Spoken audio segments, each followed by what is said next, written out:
जो लोग श्राद्ध करते हैं उनके घर अच्छी संतानें आती। श्राद्ध पक्ष के दिनों में पितरों का अपने अपने कुल में जाने का छूट-छाट का विधान है।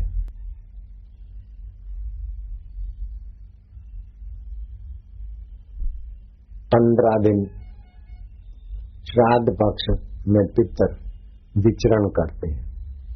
जिनके यहाँ से अर्घ्य हवि कवि मिलता है वो पितर तृप्त होकर जाते, अच्छे आशीर्वाद देते, उनके कुल खानदान में अच्छी संतानें आती। और जो श्राद्ध व्राद्ध नहीं करते तो पितर अतृप्त होकर विश्वास छोड़ते जाते कि बेकार है। ऐसे लोग फिर अतृप्त रहते हैं।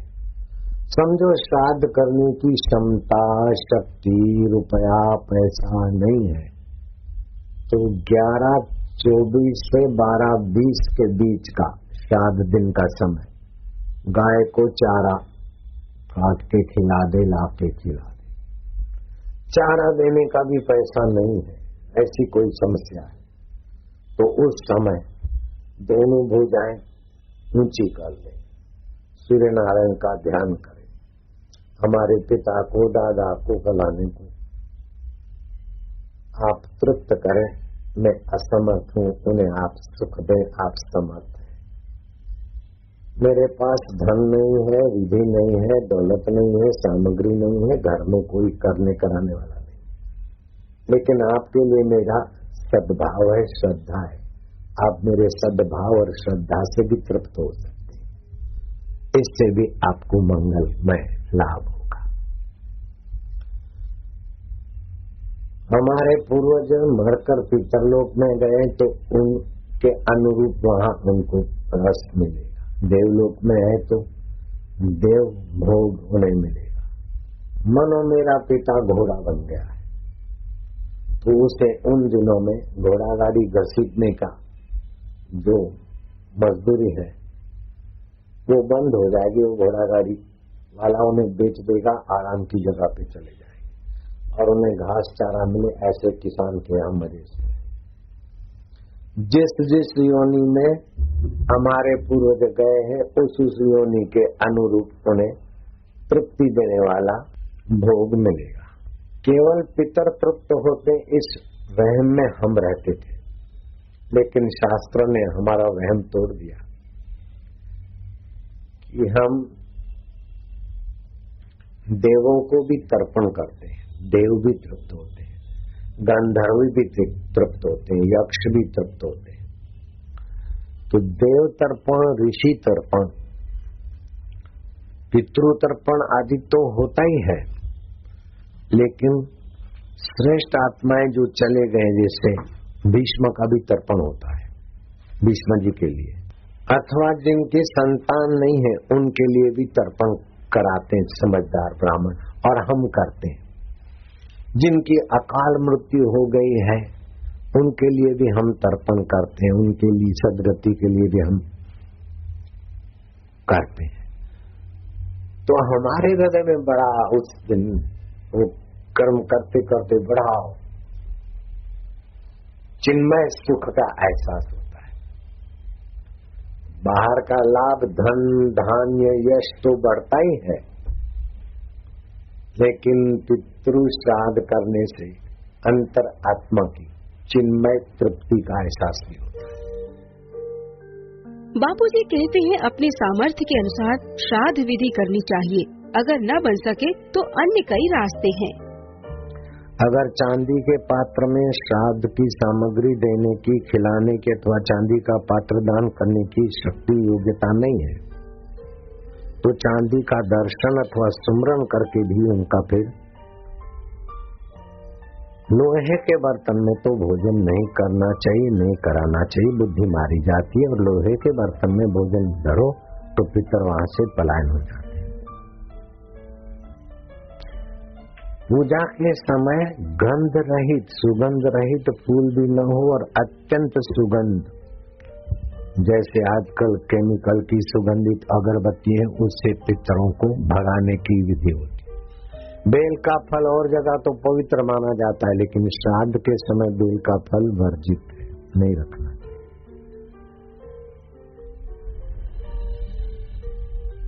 केवल घी का धुआं भी नहीं करना चाहिए, इससे पितरों को परेशानी होती है और विदा होने की संभावना होती है।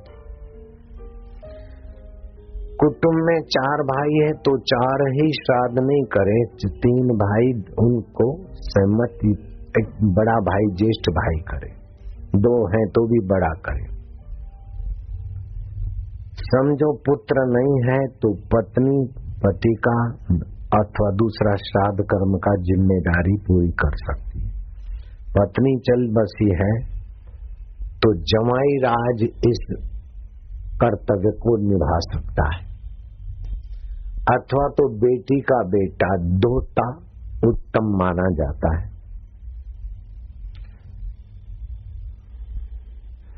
सफेद पुष्प सात्विक घर और लीपा हुआ गाय के गोबर और छान से, और दक्षिण दिशा नीची हो तो और विशेष उपयुक्त मानी जाती है। श्राद्ध के समय अन्न की प्रशंसा भी न करे और निंदा भी न करे, और बोलते बोलते खाए नहीं खिलाए नहीं, मौन होकर श्राद्ध का अन्न दे और ले, संकेत से काम ले।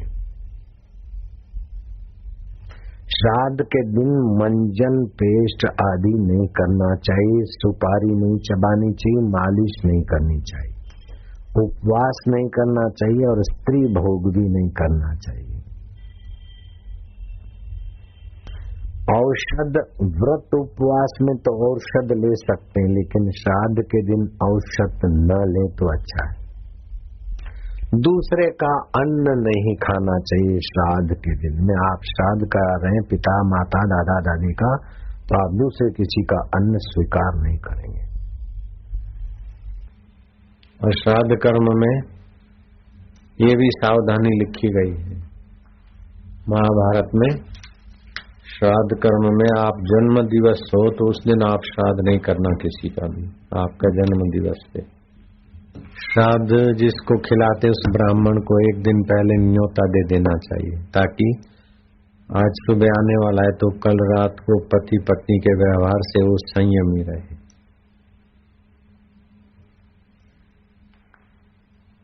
और भी जो सात्विक नियम है वे जितने सुदृढ़ता से पालता है उतना श्राद्ध फलता है। श्राद्ध करते समय ये मंत्र 3 बार बोलने से श्राद्ध फलित होता है।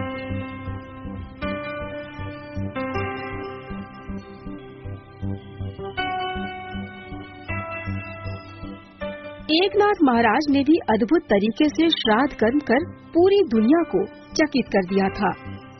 महाराष्ट्र में पैठान इलाका है, औरंगाबाद से 50 किलोमीटर।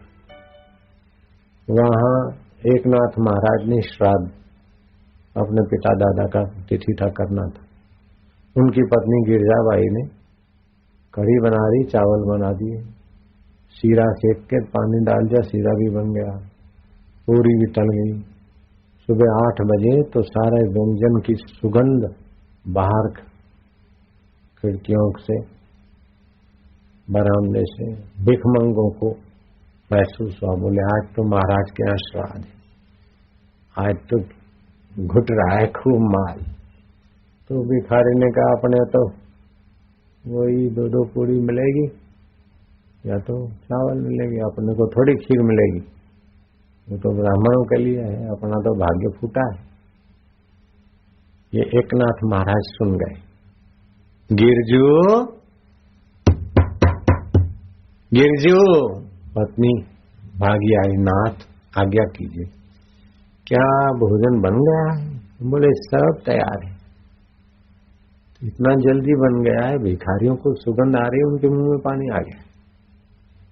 अगर उनको बिठाकर नारायण का रूप मानकर उनको सबको खिला दें तो ब्राह्मणों के लिए फिर 11 साढ़े 11 तक, श्राद्ध का टाइम 11:30 बजे पवित्र माना जाता है। 11:36 को भोजन कराना, 11:36 से 12:30 के बीच बहुत उत्तम माना जाता है। तो तुम दूसरा बना लोगी? हाँ हाँ, अभी तो सवेरा ही है। भिखारियों को भोजन करा दिया गया और नहा धोकर फिर से गिरजाबाई ब्राह्मणों के लिए बनाने लग गए। अब महाराज घर का भेदू लंका डाहे। घर में कोई काम करने वाले देखने वाले ने जाके ब्राह्मणों को कहा कि तुम्हारे लिए जो बनाया था वो तो भिखमंगों को दे दिया, अब दूसरा तुम्हारे लिए बन रहा है। तो ब्राह्मणों में भी कोई अड़ियल तो होते हैं। उन्होंने जाकर कहा कि ब्राह्मणों की, पैठान के ब्राह्मणों की इमरजेंसी मीटिंग बुलाओ। और एक नाथ का विरोधी था कि ये अपना अपमान है, अपने लिए बना भोजन भिखमंगों को खिला दिया और भिखमंगे पहले खाए और ब्राह्मण बाद में खाए, ये तो ब्राह्मणों की नाक काट दी। इनकलाब जिंदाबाद, एकनाथ महाराज का बहिष्कार, कोई इनके यहाँ श्राद्ध खाने नहीं जाएगा। अगर कोई भूले भटके जाए तो 2 लठधारी ब्राह्मण उनके आंगन पे खड़े हो जाएंगे। अब एकनाथ ने देखा कि 11 बज गए, 11:30 बज गए, कोई आ नहीं रहे और इनकलाब जिंदाबाद हो गया। अब क्या करूं? उस संत ने 3 आचमन लिया, पद्मासन बांधा और पितरों को बुलाने की, ब्राह्मणों को बिठाने की जगह बनवाई। श्रीमाली ब्राह्मण के बाप का निधन हो गया था, उसका स्मरण किया। आदित्य ब्राह्मण के दादा का निधन हो गया था कुछ साल पहले, उसका स्मरण किया। ऐसे जो मर गए थे उनके बाप दादे और दादे, उनको याद कर करके 11 ब्राह्मणों को पितरलोक से बुलाकर और एकनाथ जी ने भोजन कराना चालू किया। और जब भोजन हो गया तो हर हर महादेव ब्राह्मण खाते न, हम पार्वती वते हर हर महादेव। वो लठधारियों ने देखा कि अरे वो तो श्रीमाली का बाप खाया इधर, फलाने का दादा। जाकर गांव वालों को बोला कि आप नहीं गए तो आपके बाप दादे परदादों को पितरलोक से बुलाकर उन्होंने तो खिला दिया। ब्राह्मण दंग रह गए, एक नाथ से माफी मांगी, बोले आपकी इतनी पहुंच है, हमने आपको जाति से बाहर निकाला, माफ करो। तो मानना पड़ता है पितृलोक भी है, देवलोक भी है। गंधर्व लोक मैंने नहीं देखा, लेकिन गंधर्वों को मेरे मित्र संत ने आंखों से देखा। भूत लोक मैंने नहीं देखा, लेकिन भूत को मैंने अपनी आंखों से देखा। कुछ वर्षों से बापूजी की आज्ञा से लगभग सभी आश्रमों में सामूहिक श्राद्ध पूजन पूरे विधि विधान से करवाया जा रहा है, जिससे साधकों का बड़ी आसानी से पितृ तर्पण हो रहा है।